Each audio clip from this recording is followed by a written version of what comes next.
It's the Gear Tester here, and welcome to my review of the Spyderco Salt 2. This is a little, extremely lightweight, extremely compact folding knife. Its blade is manufactured out of LC200N, which is a super steel that does not rust or is extremely rust resistant. This knife happens to be manufactured in Seki City, Japan. Is an excellent little tool, particularly if you're looking for something that is lightweight and compact. Very, very similar in terms of its weight and the size it will take up in your pocket to the Benchmade bug out, the full-sized bug out. If you're watching this video, it's probably because you're thinking about using this knife, or you're imagining, maybe more importantly, you're imagining using this knife to go fishing in a kayak on the ocean, or maybe scuba diving or snorkeling or something like that, and you want to have a blade on you that's going to be excellent. And this is certainly a contender. Very few companies are manufacturing knives with that LC200N steel that is extremely rust resistant. And this is a very rust resistant package from Spyderco. I've had this knife in my possession for almost a month, maybe a little bit over a month, and I have carried it some. I haven't carried it every day, but I've carried it some.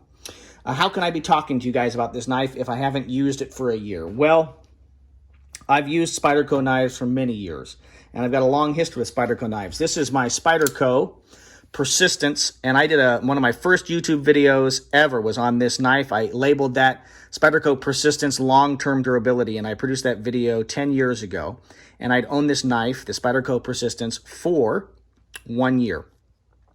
When I was graduating college, I wanted a quality folding knife, and this was in my price range. I think I paid about $45 or $50 for it back then, and it's been excellent. I've disassembled it completely one time to clean out gunk and stuff, and this is just an excellent workhorse of a knife. You can see some stains there that I got from battery acid. Just a wonderful knife, very similar in construction and in the style of Spyderco, of course. So that gives me some base of reference for this knife.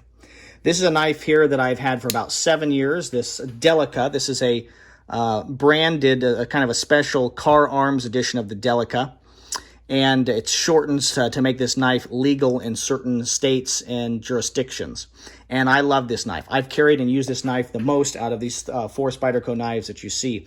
I did a video on this knife, kind of initial impressions, about 6 years ago, and I've loved this knife. I've carried this knife. You can see maybe a little bit of rust on the blade, a little bit of light pitting, because I've taken this knife multiple times to Hawaii, to Maui, and used it for a week at a time, clipped inside the waistband of my bathing suit when I snorkeled, when I was swimming, when I was just living life on the island. And so it has just rusted just a little bit. I've also taken it to other locations in water conditions. In fact, recently I was down in some canyons swimming, and this was my primary tool and weapon because I was in a bathing suit. And so I just clip it right inside my waistband of my bathing suit, and I have a tool and I have a weapon. And generally, I'm one of the very few people that has something like this on me in those kinds of situations when we're in bathing suits. So I've got 11 years of use on this, about 7 years of use, hard use, heavy use, carrying and enjoying that knife. About a year ago, I picked up this Spyderco Endura in a trade, and I've really enjoyed this. This knife is very thin. It's got a long blade. It's relatively lightweight, and it is very slicey. And I enjoy using this when I go backpacking or camping for food prep. Particularly, I throw this in because it's just such a slicey knife. And Spyderco, sometimes to their detriment in their design, almost always prefers slicey over durability of the knife. Now, I'm not saying these knives are not durable, but if you look at this, is a very fine point there, and Spyderco prefers, to make these points very fine, very stabby, very slashy. Okay, they prefer to be slicey over maybe over-engineering the tip like some knife companies do, or maybe Spyderco's under-engineering. I'm not going to argue.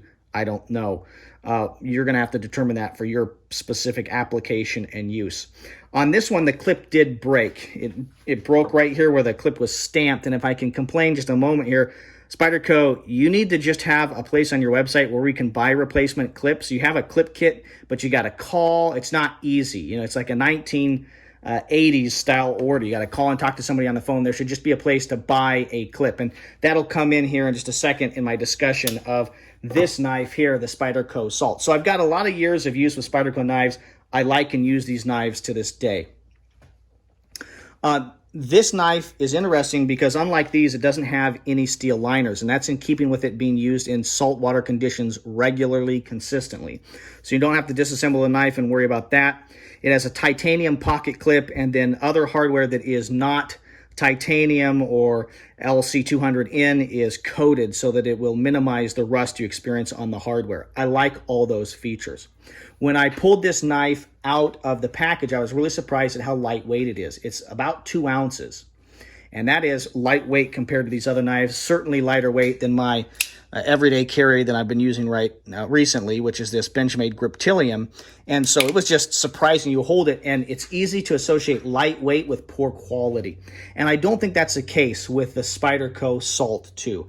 This is a high-quality, well-made knife. There are 2 things that I don't like about it, and we'll talk about those in just a second. But first, I just want to weigh it for you so you guys can actually see how lightweight this is. So we got my little scale here. Throw that blade on there, and that is right above 2 ounces, right? So if I grab a Benchmade bug out, this is the full-size Benchmade bug out, and lay it right there, we're talking just at the 2 ounce mark. So this is just slightly lighter than the Benchmade bug out. So if you like the Benchmade bug out, they're basically the same size and basically form factor. One thing I point out is if you have big hands, you may find that you prefer the bug out in between these two because the bug out is just a little bit thicker here and the Salt 2 is a little bit thinner there. So I noticed that when I grab it. I don't have large hands, so either one of these knives work great for me. But if I had, you know, XL sized hands and was really bearing down, I could see how maybe that would be advantageous, the bug out in place of the Salt 2. 2 things I don't like about the Salt 2.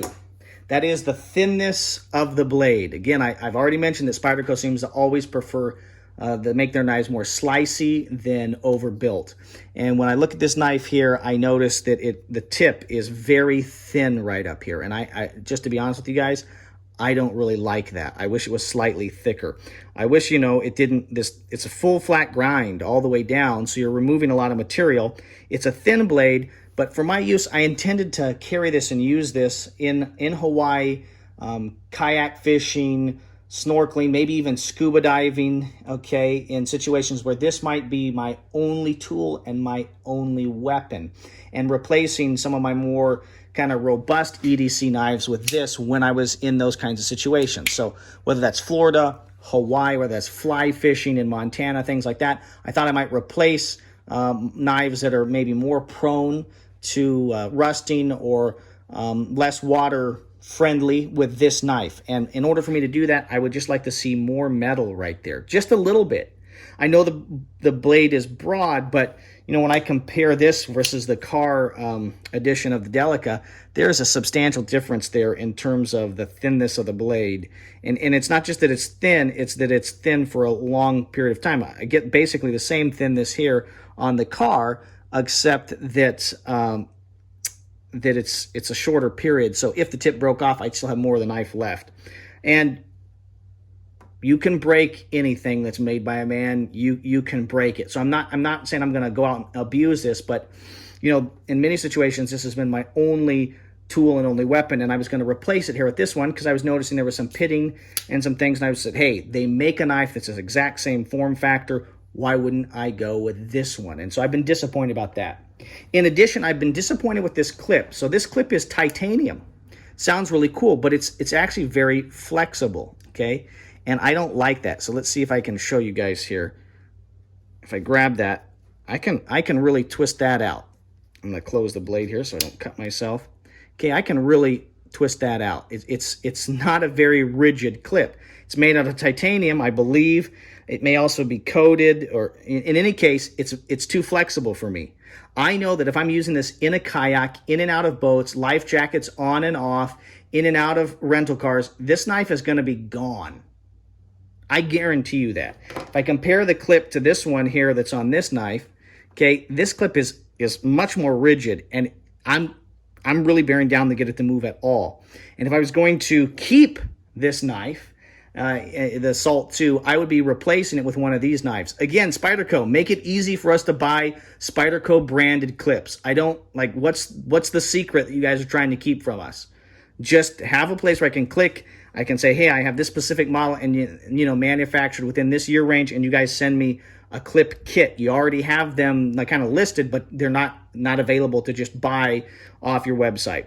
So I'd be replacing it with a clip like that here, because I'm just going to lose this knife. So the two things that I do not like about the Spyderco Salt that are kind of no-goes for me are the fact that the blade is too thin for my specific application. It may be perfect for yours, okay? Maybe perfect for yours. If you're wanting a knife that you're just going to cut emergency webbing, like I need to cut in an emergency webbing or rope, this is a super, super slicey knife.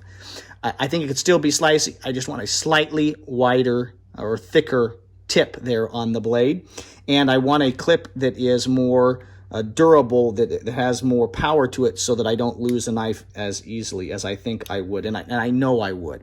Every other review that I've seen on this knife, people have talked really a lot about the metal and the steel and the form factor and all kinds of things about the knife, but everybody's been really positive, and I thought it was important. I thought it would probably be beneficial for me to do a review that said, hey, there's some things I don't like about it. And a lot of those reviews seem to be people that are not heavy using their knives. They're talking about using these knives, but they don't seem to, the other knives they're showing you are not, they don't have battery acid scarring on them. They don't seem to have done a lot of resharpening. They're kind of safe queens, and they seem to be more collectors, and that's fine. If you just want a knife in LC200N and you just want to be collecting, this is an awesome knife to do that, and you're not going to heavy use it. But for my application, for my specific purpose, and this knife has already been designed for a specific purpose, and so having those two purposes kind of come together, if the blade is too thin and the clip is not strong enough for my intended purposes. So I'm going to be moving this knife along and not keeping it. But maybe you guys love your Spyderco Salt 2 and have had no problems with it. And if that's the case, and I may be wrong, leave a comment down below and let me know why. Thank you very much for your views and your subscriptions. My goal here at the Gear Tester YouTube channel is to produce quality video reviews on the topics of shooting, camping, and survival gear. This is the Gear Tester signing off.